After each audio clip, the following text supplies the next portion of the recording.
राधे कृष्णा जय बोलो राधा रानी की जय।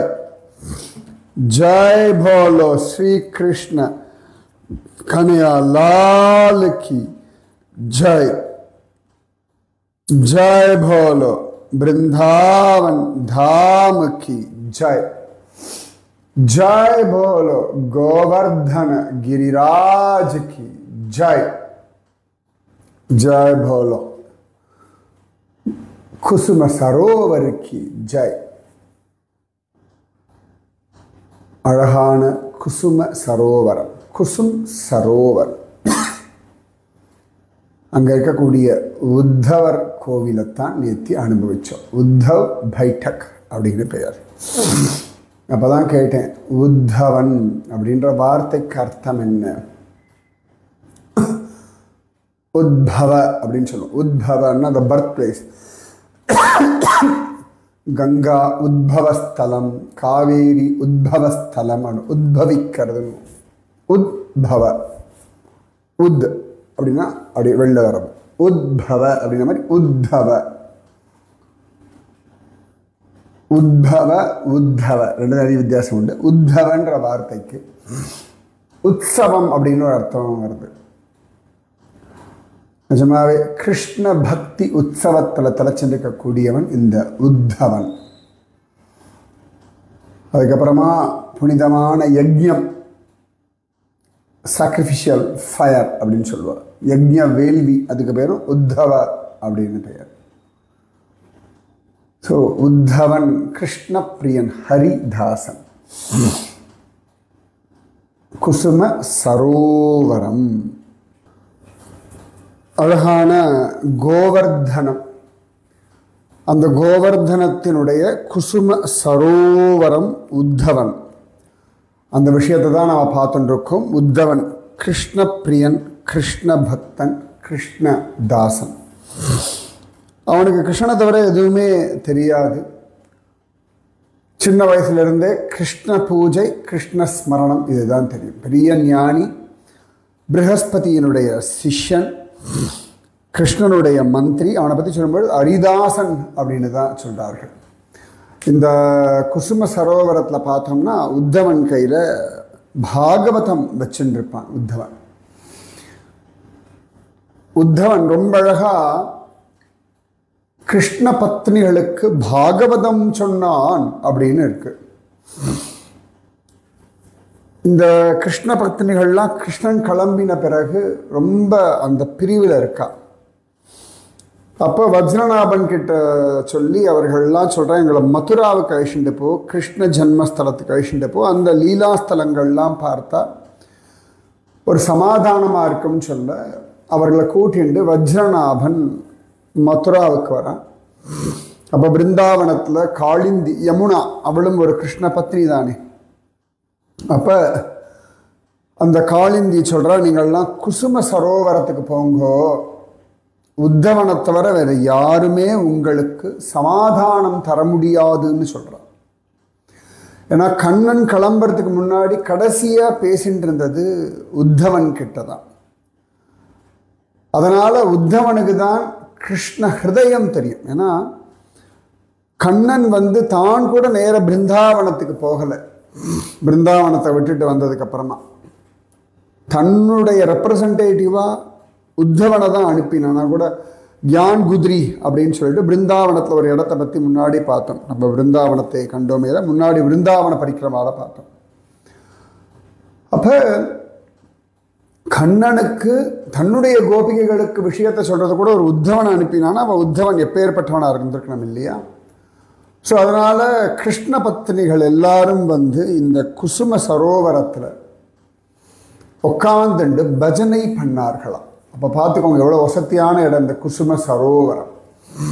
இந்த இடத்துல கிருஷ்ண பத்னிகள்லாம் பஜனை பண்ணி கிருஷ்ணநாமத்தை ஜபிக்க அப்போ உத்தவன் காட்சி கொடுத்தார். இந்த உத்தவன் கொடி ரூபமாகத்தான் இங்கே இருக்கான். உத்தவனை கொடின்னு சொல்லுவார். அதாவது கிருஷ்ணன்ற மரத்தை அப்படியே சுற்றின்னு இருக்கக்கூடிய ஒரு கொடி. எப்படி கொடி தன் பலத்தில் நிற்காது, ஒரு மரத்தை பிடிச்சுண்டு தான் நிற்கணும். இப்போ ஆண்டாளை சொல்லும் பொழுது ஹரிச்சந்தன கல்பவல்லீம் அப்படின்னு சொல்லுவாள்.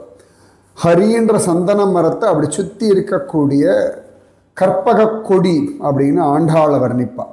அந்த மாதிரி உத்தவனும் அவ்வளவு அழகா ஹரின்ற மரத்தை சுற்றின்னு இருக்கக்கூடிய ஒரு கொடி. பக்தர்கள் எல்லாருமே ஹரின்ற மரத்தை நம்பியே வாழக்கூடிய கொடிகள். அப்போ இவர்கள்லாம் பஜனை நாமஜபம் பண்ணோன்னா உத்தவருடைய காட்சி கிடைச்சதான். காட்சி கிடைச்சோடனே இப்போ அவள்லாம் கேட்டா, ஏ உத்தவா, உனக்கு தான் கிருஷ்ணலீலை நன்னா தெரியும், எங்களுக்கு சொல்லு அப்படின்னு. அப்போ உத்தவன் அழகா பாகவதத்தை கேட்டா என்ன புண்ணியம் அப்படின்றத அவ்வளவு அழகா சொல்கிறான். சொல்லிட்டு இப்போ பரீட்சித் மகாராஜாவும் அங்கே வந்திருக்கான். அந்த சமயத்தில் உத்தவர் சொல்கிறார், பரீட்சித்து, இப்போ உனக்கு பாகவதம் கேட்கறதுக்கான சமயம் இல்லை, வரலை. நீ திரும்ப அஸ்தினாபுரம் போ, உன் கடமைகளை பண்ணு அப்படின்னு ரொம்ப வருத்தப்படுறான் பரீட்சித். அப்போ எனக்கு பாகவதம் கேட்குற அருகதை இல்லையா? உத்தவர் சொல்கிறார், உனக்கு இப்போ பாகவதம் இல்லை, உன் கடமைகளை பண்ணு, நிச்சயமாக சுகதேவன் உனக்கு பாகவதத்தை சொல்லுவான், சுகபிரம்மம் சொல்லுவான், அதை நீ கேட்கலாம். இப்போ நீ கிளம்பு, இந்த பாகவதம் இவர்களுக்கு மட்டும்தான் சொல்லிட்டு பரீட்சித்து அனுப்பிட்டார். அத்தனை விசேஷம் இந்த உத்தவ பைட்டக், உத்தவருடைய கோவில். அதுதான் உத்தவர் கையில் இன்றைக்கும் பாகவதம் வச்சுண்டு உட்கார்ந்துட்டு இருப்பார். அவ்வளவு சிரேஷ்டம் இந்த உத்தவ பைட்டக். இது ஒரு பெரிய குளம், ரொம்ப விசேஷமான சரோவரம், ஏரின்றோம் இல்லையா, குளம். இப்படி மானசரோவரெலாம் சொல்கிறோமோ அந்த மாதிரி குசும சரோவரம், சுமனச சரோவரம், ரொம்ப அழகான வாசம் தரக்கூடிய ஒரு பொய்கை. நம்ம குலசேகர ஆழ்வார் முகுந்தமாலால சொல்லும் பொழுது ஹரியே ஒரு தடாகம் அப்படின்னு தான் வர்ணிப்பார். அரியனுடைய கைகள், அரியனுடைய கால்கள், அரியனுடைய கண்களே அதில் இருக்கக்கூடிய தாமரைகள் அப்படின்னு சொல்லி அழகாக ஹரி என்னும் தடாகத்தை வர்ணிப்பார். பகவான் ஜலஸ்வரூபி, அப்படியே நாராயணன் ஜலஸ்வரூபியாக தானே இருக்கான். இந்த உத்தவ குண்டு பின்னாடி வருது. இந்த குசும் சரோட இன்னொரு பக்கம் போயாச்சுன்னா உத்தவ் குண்ட் அப்படின்னு வரும். கடைசியாக அங்கே தான் நான் முடிச்சுட்டு கிளம்புவேன் எப்பொழுதுமே. Sometimes depends upon. Sudden Uddhav குண்டு தாண்டி ராதா குண்டு, ஷாம் குண்டு பார்த்துட்டு கிளம்புறதுன்னு வழக்கம் உண்டு. சில டைம் ராதா குண்டு ஷாம் குண்டில் ஆரம்பித்து அதன் பிறகு குசும் சரோவர் பார்த்துட்டு அதன் பிறகு அப்படி கடைசியாக உத்தவ் குண்டை முடிச்சுட்டு கிளம்புறதுன்னு ஒரு வழக்கம் உண்டு, நிறைய உண்டு. ஆனால் குசும் சரோவர் ரொம்ப அழகான ஒரு பெரிய கரை உண்டு. இந்த குசும் சரோவரில் குசும் பிஹாரி ரொம்ப அழகாக இருப்பான். அங்கே ஒரு லீலா உண்டு. ராதா கிருஷ்ண லீலையினுடைய பல விஷயங்கள் இந்த குசும் சரோவரில் நடந்திருக்கு அப்படின்னு நிறைய புராணங்களில் காண கிடைக்கிறது. அப்போ ராதையும் அங்கே ஒரு அழகாக ஒரு வனவிஹாரின்னு அவனுக்கு பேர், பன்பிஹாரி அப்படின்னு சொல்லுவாள். குசும வனம், அதில் இருக்கக்கூடிய விஹாரி, அந்த வனத்தில் காட்டில் ஆசையாக உரிமையோட சந்தோஷமாக கண்ணன் அலைவானான். ஸோ அந்த குசும பிஹாரி, வன் விஹாரி, வனபிஹாரி அப்படின்னு பெயர். அந்த இடத்த ரொம்ப அழகாக பார்த்தோம்னா ஒரு சின்ன கோவில் உண்டு. இந்த கோவிலில் இந்த கோவர்தன ஷிலானா கல், பாறை. இந்த கோவர்தன ஷிலாவுக்கே ராதா போலே அலங்காரம், கிருஷ்ணன் போலே அலங்காரம், இதெல்லாம் உண்டு. ரொம்ப அழகாக இருக்கும். அங்கே பார்த்தோம்னா அந்த பன்பிஹாரி, வனவிஹாரி, குசும்பிஹாரி. என்ன ஆச்சரியம் அப்படின்னா, அங்கே ஒரு சந்தர்ப்பத்தில் கண்ணன் ராதாராணிக்கு தலவாரி விடுறான். இந்த கேசவன் அப்படின்ற ஒரு திருநாமத்துக்கு விதவிதமான அர்த்தங்கள் உண்டு. கேசின்ற அசுரனை வதம் செய்ததனாலே கேசவன். கான்ற அக்ஷரத்துக்குரிய பிரம்மதேவனும் ஈசனான சிவபெருமானும் எவனுடைய சரீரத்திலிருந்து உத்பவித்தார்களோ அதனாலே அவன் கேசவன், ஆதி கேசவன்னு சொல்கிறோம். ஒரு புராணத்தில் ரொம்ப அழகாக இப்படி ஒரு எக்ஸ்பிளனேஷன் கிடைக்கிறது. ராதாவினுடைய கேசத்தை அனுபவிக்கக்கூடியவன் கேசவன் அப்படின்னு சொல்லி, ராதாவினுடைய கூந்தலை அவ்வளவு அழகாக ரசித்து அனுபவித்து அந்த முடியெல்லாம் இழுத்து விளையாடக்கூடியவன் இந்த கண்ணன். அதனால் கேசம் பிடித்த கேசவன் அப்படின்னு சொல்லி ரொம்ப அழகாக அனுபவிக்கிறார்கள் பெரியவர்கள். அந்த இடத்துல கண்ணன் ராதாராணியினுடைய தலையை அழகாக வகுடெடுத்து அப்படி வாரி தூக்கி வாரி அவளுடைய கூந்தல் அப்படி பின்னி விட்டு களைச்சும் விடுவான், பின்னியும் விடுவான். அதானே கண்ணன் தீராத விளையாட்டு பிள்ளை. அப்போ அழகாக தலைவாரி விடும் பொழுது ராதாராணி கிட்ட ஒரு கண்ணாடியை கொடுத்துட்டு, ஏ ராதே, வகுடெல்லாம் ஒழுங்காக எடுக்கிறேன்னா பாரு, நேர் வகுடு கோண வகுடு இப்படி போகிறதெல்லாம் சொல்லக்கூடாது, கண்ணாடியை பாரு, அழகாக நான் வாரது சரியா இருக்கான்னு சொல்லு, உனக்கு பிடிச்சாமா இருக்கு, அதுதான் அழகு. கண்ணன் ரசிக்க போகிறது அவன்தான் அவளை. ஆனாலும் ராதாராணி கிட்ட கேட்குறான், உன்னை எப்படி அலங்காரம் பண்ணால் உனக்கு பிடிக்கும் அதை சொல்லு, நீ பார்த்துக்க, உனக்கு பிடிச்சிருக்க. நிஜமாவே ஒவ்வொரு ஜீவனுக்கான சுகம் என்னன்றது அந்த ஜீவன் உணரும்படியாக, அந்த ஜீவன் அதை ரசிக்கும்படியான சுதந்திரத்தை கண்ணன் கொடுத்துருக்கான். இப்போ கண்ணன் நீ இப்படிதான் அனுபவிக்கணும் அப்படின்னு நம்மளை பயமுறுத்தலை. தாமரைப்பூவை கொடுத்துருக்கான், அந்த வாசத்தை அனுபவிச்சுக்கோன்னு கொடுத்துக்கிறான். நல்ல தென்றல் காற்று, அழகான அருவி, கங்கை. இந்த இப்போ இமாலயத்தில் தான் அலையிறேன்னு அந்த எல்லையில்லாத அழகெல்லாம் அனுபவிச்சுக்கோன்றான் பகவான். ரொம்ப அழகா. அதாவது கண்ணன் இதெல்லாம் உனக்காக நான் கொடுத்துருக்கேன், எல்லாத்துலேயும் என்னை அனுபவி, என்னையே எல்லாமாக அனுபவி அப்படின்னு. ஆகாரமாக தான் பின் நம்மாழ்வார் சொல்கிற மாதிரி தான், உண்ணும் சோறு பருகு நீர் தின்னும் வெற்றிலையும் எல்லாம் கண்ணன் எம்பெருமான் என்றென்றே கண்கள் நீர் மல்கி அப்படின்னு தான் திருக்கோளூர் வைத்தமாநிதி பெருமாளை பற்றி நம்மாழ்வார் சொல்கிறார். உண்ணும் சோறு பருகு நீர் தின்னும் வெற்றிலையும் எல்லாம் கண்ணன், எல்லாம் கண்ணன். நம்ம உடுத்திக்கிற ஆடைகள் முதற்கொண்டு நம்ம மேலே படுற ஏசி காற்றுலேருந்து ஃபேன் காற்றுலேருந்து சகலமும் கிருஷ்ணன். கண்ணன் தீண்டாத ஒரு மேனி ஒன்று உண்டோ? கிடையவே கிடையாது. கண்ணன் சம்பந்தம் இல்லாத ஒரு பொருளை நாம் தீண்ட முடியுமோ? கிடையவே கிடையாது.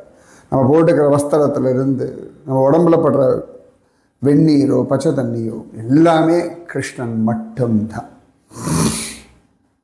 தண்ணி நதின்னு ஞாபகம் வந்தது. நேற்று கேட்டு இந்த கௌதமி கங்கா அப்படின்ற எந்த நதிக்கு பெயர்னு.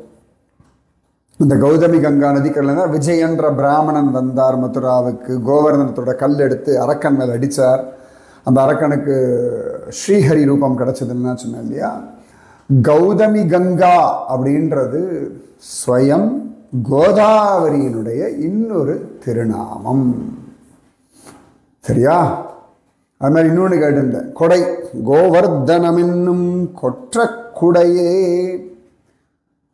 இந்த கோவர்தனத்தை பற்றி சொல்லும் பொழுது கொடையை பற்றி சொன்னேன். கண்ணனுடைய கைகளே கப்பு கம்பிகள், பகவானுடைய திருக்கைகளே பெரிய கொடை காம்பு, கோவர்தன மலையே அதில் அவ்வளோ அழகாக கவிழ்த்த கொடை, அதை சுற்றி வரக்கூடிய வழியக்கூடிய அந்த தண்ணீரே முத்துச்சரம் அப்படின்னா சொல்லிட்டு, பத்மநாபர் பின்னாடி ஒரு தங்க கொடை போகும், அதில் மரகத பச்சையெல்லாம் தொங்க விட்டுருப்பார்கள்னு சொன்னேன்.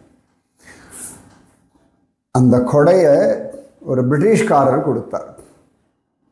என்ன ஆயிடுத்துன்னா, ஒரு ஸ்திதியில் இந்த திருவிதாங்கூர் ராஜவம்சத்தார் இந்த பிரிட்டிஷோட கண்ட்ரோலில் வந்துடுத்து அந்த ராஜாங்கம். அதில் ஒரே ஒரு ரூல் மட்டும் இருந்தது. அதாவது அடுத்த வாரிசு ஆண் பிள்ளை இல்லை அப்படின்னா அந்த ராஜாங்கத்தை பிரிட்டிஷ்காரர் அவ கண்ட்ரோல் எடுத்துருவா. அப்போ அங்கே இருந்த ஒரு பிரிட்டிஷ்காரர், சரி அந்த பேராக கண்டுபிடிங்க, அந்த பிரிட்டிஷ்காரர் பத்மநாபரிடத்தில் கோபமாக, பிரார்த்தனைன்னு சொல்ல முடியாது, உரிமையோட திட்டார். துபார் இந்த திருவிதாங்கூர் ராஜவம்சமே ஒன்றை நம்பி கிடக்கு, இவர்களுக்கான ஆண் வாரிசை கொடுக்க வேண்டிய தர்மம் கடமை உனக்கு இருக்கு. நீ கொடுத்தியோ பொழைச்சாய், இல்லையோ உன் கோவிலில் வந்து வாசலில் பீரங்கியை வச்சு உன் கோவிலை இடிக்கிற ஆள் நானாக தான் இருப்பேன். ஒருவேளை நீ இந்த ராஜவம்சத்திற்கு ஆண் வாரிசை கொடுத்துட்டேன்னா உனக்கு நான் தங்க கொடை கொடுப்பேன்னு பிரார்த்திச்சிருந்தார். அப்போ ஆண் குழந்தை பிறந்தது. இந்த ஆண் குழந்தை யாருன்னு கண்டுபிடிங்க, இல்லை நாளைக்கு சொல்கிறேன். பிறந்த உடனேயே ரொம்ப சந்தோஷம். அந்த பிரிட்டிஷ்காரர் கோவிலுக்குள்ளே வர அனுமதி இல்லை, கோவில் வாசலில் வந்து மண்டிட்டு Padmanabha you are the lord அப்படின்னு சொல்லிட்டு அவர் கொடுத்த தங்கக்கொடை மரகத பச்சை கற்களோட இன்னைக்கும் இருக்கு. அந்த ராஜா எந்த குழந்தை பிறந்தோன்னே இதை கொடுத்தார் அப்படின்னு கண்டுபிடிங்க, அவரோட பெயரை கண்டுபிடிங்க. ஸோ அத்தனை சிரேஷ்டம் இந்த குடை. அப்போ இந்த கண்ணன் ரசிக்கிறான் எல்லாத்தையுமே. அழகான அந்த குசும சரோவரம் நல்ல அழகா ஏகாந்தமா கண்ணனும் ராதாராணியும். கண்ணனோ அழகன், ராதாராணியோ அவனுடைய சொத்து.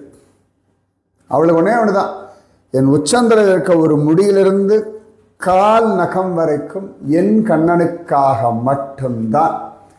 ஆண்டாள் சொல்றா இல்லையா, உன்னித்தெழுந்த என் தடமுலைகள் மானிடர்க்கென்று பேச்சுப்படில் வாழகில்லேன். என்னுடைய அழகான இளமை, என்னுடைய பெண்மை என் கண்ணனுக்கு தானே. அவனை தவிர வேற யார் அதை ரசிக்க முடியும், வேற யார் அதை அனுபவிக்க முடியும், வேற யாருக்கு அதை அனுபவிக்க தெரியும்? என் உடல், என் இளமை, என் அழகு, என்னுடைய மனசு, என்னுடைய ஆனந்தம், என்னுடைய உற்சாகம் எல்லாம் அவனுக்கு தானே அப்படின்னு சொல்லி ஆண்டாள் உணிகள் அது அப்படியே வாழ்ந்தவள் ராதா ராணி. ஸோ அதனால கண்ணன் ராதா ராணி கிட்ட சொல்றான், அடி நான் தலை வாடுறேன், நல்லா பார்த்துக்கோ, ஒழுங்கா இருக்கான்னு பார்த்துக்கோ, உனக்கு பிடிச்சிருக்கா பார்த்துக்கோ எல்லாம் சொல்றான். இப்போ ராதா ராணி அப்படி கண்ணாடியை வச்சிருக்கா. இப்போ கண்ணாடியை லேசாக அப்படி ஒரு பக்கமாக திருப்பி வச்சிருக்கா. அப்போ கண்ணன் எப்படி தலைவாரும் பொழுது சரியா இருக்காடி நான் அப்படின்னாலாம். இப்போ கண்ணன் பார்க்க, கண்ணாடி இவனை பார்த்துருக்கு, கண்ணன் பார்க்க, அடி என்ன கண்ணாடி என்ன பார்த்துருக்கு, கண்ணாடி ஒன் முகத்தை பார்த்துருக்கணும். இப்போ ராதாராணி சொன்னா, கண்ணா என்ன ரசிக்கிறவன் நீ தானடா, உன்னுடைய ரசனையே எனக்கு சுகம். நீ என்ன ரசிக்கிற அதை பார்க்குற அந்த சுகம் இருக்க பாரு, எனக்கு நல்லா தெரியும் கண்ணா. நீ உனக்காக என்னை ரசிக்கலை, நீ எனக்காக என்னை ரசிக்கிறாய். நீ என்னை ரசிக்கிறதுல எனக்கு ஒரு சந்தோஷம், என் சரீரத்துக்கு ஒரு சந்தோஷம், என் உள்ளத்துக்கு ஒரு சந்தோஷம். கிருஷ்ணா நீ எனக்காகவே என்னை ரசிக்கிறாய்ன்னா அந்த ரசனையை பார்க்கறதே எனக்கு பெரிய ஆனந்தம். இதை விட பெரிய ஆனந்தம் எனக்கு வேற என்ன பொக்கிஷம் சொல்லு? இந்த சரீரம் நீ அனுபவிக்கிறாய், நீ ரசிக்கிறாய்னா இதை விட எனக்கு என்ன பாக்கியம் வேணும்? இன்றைக்கும் பார்த்தோம்னா அந்த வனவிஹாரி கீழே ராதாராணி உண்டு, அழகா அவளுடைய கோவர்தன சிலை, அதுக்கு கண்ணு மூக்கு வாயெல்லாம் வச்சுருப்பாள். அப்புறம் அதுக்கு தலையில் ஒரு முடி வச்சு சௌரி முடி வச்சுருப்பாள். அந்த சௌரி முடி கிருஷ்ணனுக்கு திருப்பி ஒரு கோவர்தன சிலை, அந்த ஒரு கையை வச்சுருப்பாள். அந்த கையை இப்படி பிடிச்சிட்டு இருப்பான், கண்ணன் தலைமுடியை பிடிச்சிட்டு இருப்பான். அந்த கிருஷ்ணன் கையில் ஒரு தங்க சீப்பு மாதிரி வச்சுருப்பாள், ராதாராணி கையில் ஒரு கண்ணாடி மாதிரி வச்சுருப்பாள். இதுதான் குசும சரோவர லீலை அப்படின்னு பெயர். அத்தனை விசேஷம் இந்த குசும் பிஹாரி, பனபிஹாரி, வன் விஹாரி. இது குளத்தங்கரையிலே தான் இருக்குது. அந்த ரோடு உத்தவருடைய அந்த பைட்டக்குக்கு தான் உள்ளே போகணும். இந்த ரோடு வாசலில் அப்படியே நின்னோம்னாலே பார்த்துடும் சின்ன ஒரு இடம். ஃபாரினர்ஸ் தான் இன்றைக்கி அங்கே இருந்துட்டு பஜனை பண்ணிருக்கு. அங்கே போனால் அவள் வந்து இங்கிலீஷில் பிரிண்ட் பண்ணி வச்சுருப்பா குசும் சரோவர் லீலையை. அப்புறம் இங்கிலீஷில் இங்கிலீஷ், ஹிந்தி, தமிழ், கன்னடா, தெலுங்கு, மலையாளம், அதெல்லாம் ஒரு 7 லாங்குவேஜில் அங்கே வச்சுருப்பா பேம்ப்ளெட். அவள் எடுத்து வச்சுக்கலாம். அப்புறம் அவளே வர்ணிப்பா இந்த இடத்த. சில சந்தர்ப்பம் நான் சொல்லுவேன், நான் எங்கள் பாஷையில் சொல்லட்டேம்மா அப்படின்னு, ரொம்ப சந்தோஷமாக சொல்லுவாளே அப்படின்றான். ஸோ அவளே மைக்கும் கொடுப்பா, வீடியோலாம் எடுக்கலாம், ஃபோட்டோலாம் எடுக்கலாம். ரொம்ப ஆனந்தம். எனக்கு ரொம்ப பிடிச்ச ஒரு இடம் இந்த குசும் சரோவர். ஏன்னா ராதை கண்ணனுடைய ஏகாந்தமான பிரேமலீலை அதெல்லாம் வர்ணிக்க முடியுமா? கண்ணன் அந்த முடியை எடுத்து வாடுறதே, அந்த முடியை தடவுறதே அவ்வளோ அழகாக இருக்கும். யாரால் வர்ணிக்க முடியும்? ராதாராணியினுடைய உடம்புல ஒரு வஸ்திரமாகவோ கிருஷ்ணனுடைய உடம்புல ஒரு வஸ்திரமாகவோ இருந்தால் அந்த ராதையினுடைய அனுபவம் கிருஷ்ணனுடைய அனுபவத்தை லேசாக புரியும். அதெல்லாம் பியாண்ட் வேர்ட்ஸ், பியாண்ட் இமேஜினேஷன். அதெல்லாம் கேட்குறதே பாக்கியம். இந்த குசும சரோவரமாக உன் மனசு மாறட்டும். அது நித்தியம் ராதையும் கிருஷ்ணனும் விதவிதமான லீலைகள் பண்ணுறேன். இன்னும் நிறைய லீலை உண்டு. இந்த ஒரு லீலை தான் சொல்லியிருக்கேன். சரியா? மீதி விஷயம் நாளைக்கு. ராதே கிருஷ்ணா. ராதே கிருஷ்ணா கிருஷ்ணா ராதே, ராதே கிருஷ்ணா கிருஷ்ணா ராதே, ராதே கிருஷ்ணா கிருஷ்ணா ராதே, ராதே கிருஷ்ணா கிருஷ்ணா ராதே. जय बोलो राधा रानी की जय, जय बोलो श्री कृष्ण कन्हैया लाल की जय, जय बोलो वृंदावन धाम की जय, जय बोलो यमुना मैया की जय, जय बोलो गोवर्धन गिरिराज की जय, जय बोलो उद्धव महाराज की जय, जय बोलो कुसुम सरोवर की जय. राधे कृष्णा.